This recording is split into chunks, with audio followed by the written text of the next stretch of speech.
Hey everybody, it's Kendra.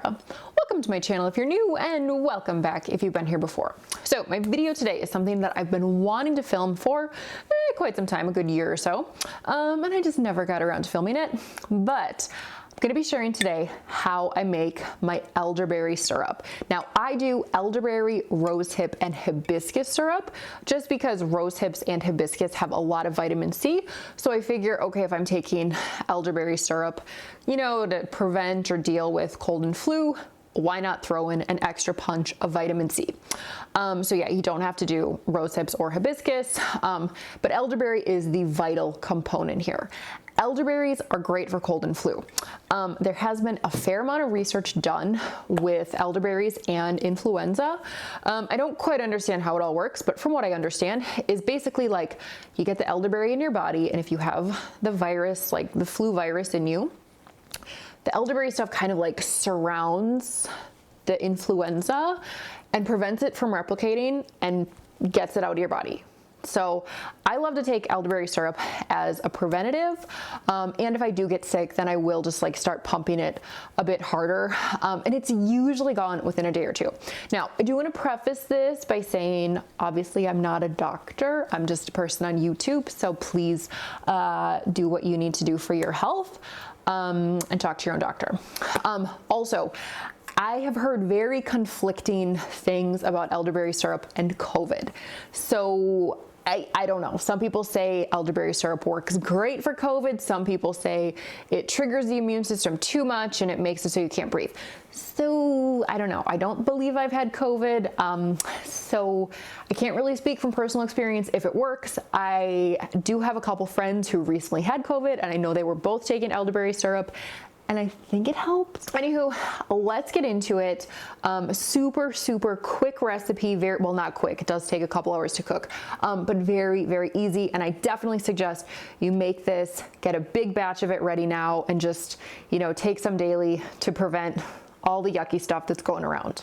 All right, ingredients. So I've got some organic dried elderberries, organic dried hibiscus, and organic dried rose hips. So if you've never seen what elderberries look like, this is what they look like. They're nice and dark, almost like a black blue kind of purple. So anyway, I've got 2 cups of organic dried elderberries. Next, I've got 1 cup of organic dried hibiscus. Hibiscus is so beautiful. It has such a nice kind of tart, just lovely flavor, lovely smell, and the color is really beautiful too. And then finally, I have 1 cup of organic dried rose hips. Again, rose hips and hibiscus are amazing when it comes to vitamin C. Finally, we've got some spices. So I'm going to be using some cinnamon sticks today, along with star anise, cloves, and fresh ginger. So if you don't want to use any of this stuff, it's totally fine. If I had to pick one of these to use, I would definitely do ginger, just because fresh ginger has so many health benefits. So to prep your ginger, I don't peel it, I just chop it up. And finally, you are going to need some raw honey. I like to use local honey for all the health benefits. So first, plop your 2 cups of elderberries in a pot, then add your rose hips, add your hibiscus, super easy. We're adding our ginger, so that was probably about a 1/2 cup of ginger, 2 cinnamon sticks, 4 star anise, a pinch of cloves, and then some water. So I started out with 8 cups of filtered water, and I felt like that was not enough, so I added in 2 more. And then I added in 2 more. So I've got a total of 12 cups of filtered water. Now we are gonna give this a quick stir. If you see this chopstick here, I'm using the chopstick to measure. So I wanna see about where I need to cook this down to. If I go about, you know, 1/3 of the way, 1/2 of the way down, I'm getting to one of these top 2 marks on the chopstick. So I like to, you know, use a chopstick to measure, just so I know how far I need to cook this stuff down. You kind of want to reduce it maybe by like 1/3, 1/2.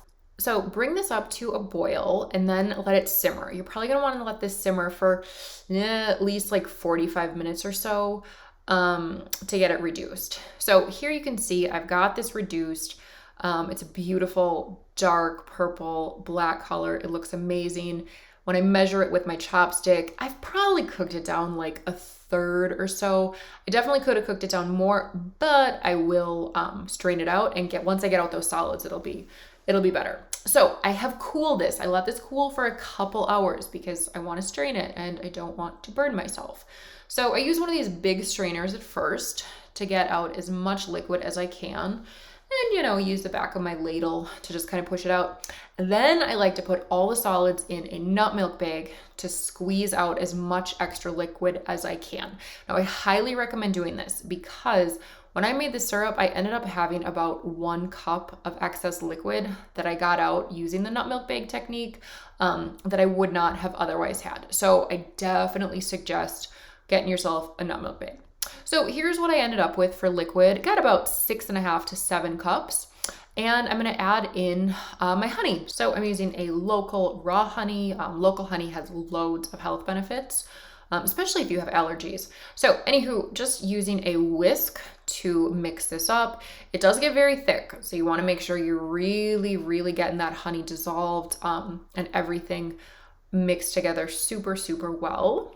And then put it in a bottle or a jar, date and label it, and you're good to go. So I ended up getting about 2 quarts of syrup total. All right, so there you go. That is how you make elderberry syrup. It's very, very simple. Now, as far as dosing, I like to take about 1.5 tablespoons of this daily as a preventative. And then if I do get sick, I like to take that same amount, but I like to take it once every 2 or 3 hours. And generally for a couple days, 2 or 3 days. And then whatever I have has usually kind of gone away. How do you take it? I like to just take some in a shot glass. This is the easiest way to do it. Sometimes if you forget and you're like, oh crap, I forgot my elderberry syrup. I like to just, I guesstimate that. I'm guessing that's around, a tablespoon.